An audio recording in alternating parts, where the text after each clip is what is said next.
All right, so I'm going to discuss a passport, a citizenship, a red passport, a powerful passport that no one really talks about.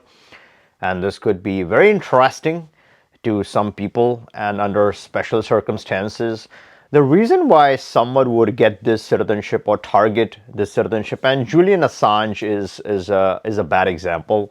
But there are often situations where you want to be left alone, right? You're facing some issues, you're right, you're legally done things correctly, but unfortunately the circumstances are not in your favor, so you have to be left alone so you can put all your efforts and energies in resolving matters outside.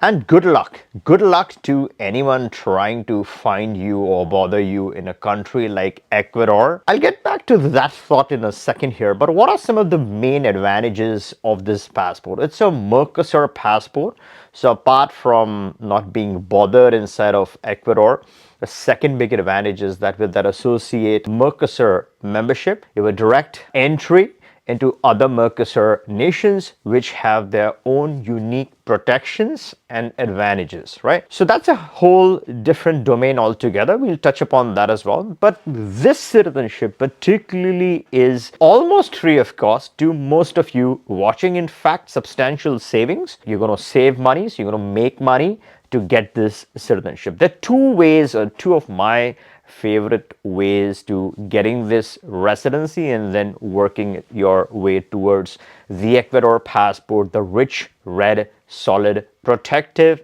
passport. Now, how do you get the residency, right? The two ways. The first way, where most of you watching do qualify, and this is without investment, and it is by showing a college degree.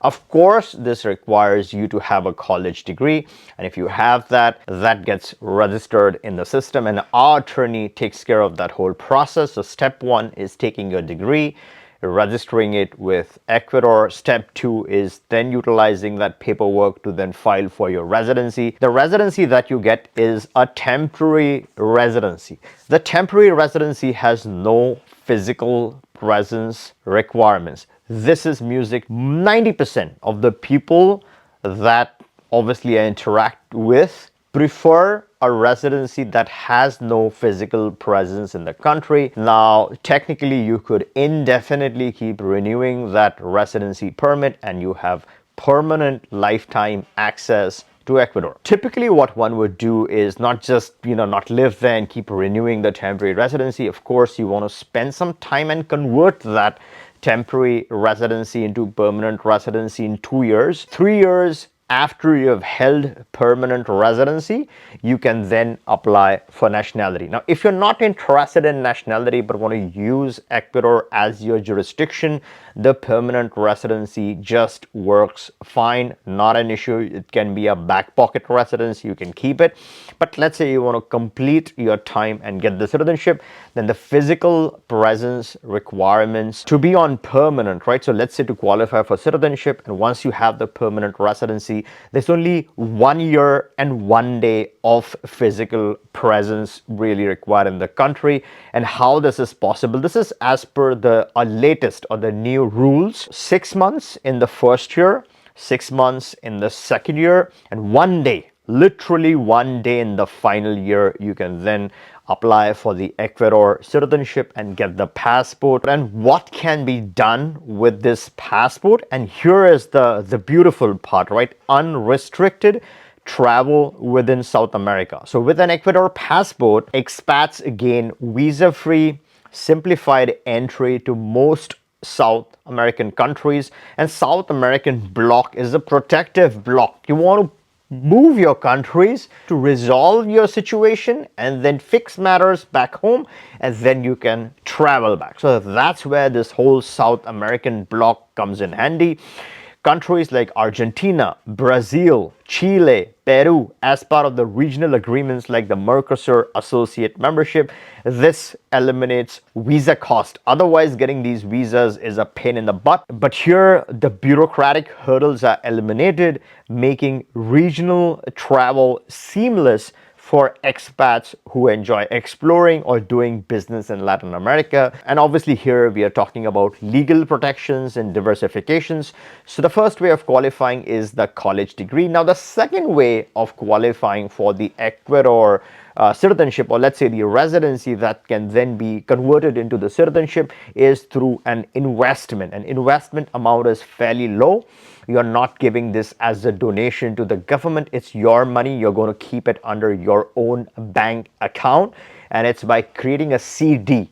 CD is like an FD. FD is a fixed deposit. So you're going to take some money, you're going to deposit, you're going to open up a bank account with a credit union, you're going to deposit that money in that account, you're going to lock that in for a certain time frame, and the amount is only 42.5k USD. You can also purchase a property, but then the valuation of the property has to match. To avoid all of those hassles, you can simply open up a CD, put 42.5k USD in that CD, and once you have created the paperwork, you can then use that to file for your residency. And at any point in time you want to get started with your college degree or through investing or diversifying in Ecuador, you can always click the link, book a call. We can discuss this whole program and get you started with the residency. And this is not the only one, right? There are other residencies which are equally possible, and the one on the list, Argentina, is a number one. A lot of people from the US and from countries like Pakistan are targeting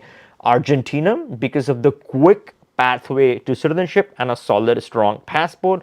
But you also have Brazil, Chile, and Peru. Now, Peru is an interesting one. A lot of expats eye the Peruvian passport because after a couple of years, you can also naturalize in Peru. From an ease perspective, number one, the easy one is Argentina. And if you've missed my all-important video on how to immediately get the Argentina option secured, you can return and take a look at this video. This talks about the entire process. The second easiest one is Ecuador, because just using a college degree, you can secure this residency. This could be a back pocket residency. This is far better than Paraguay.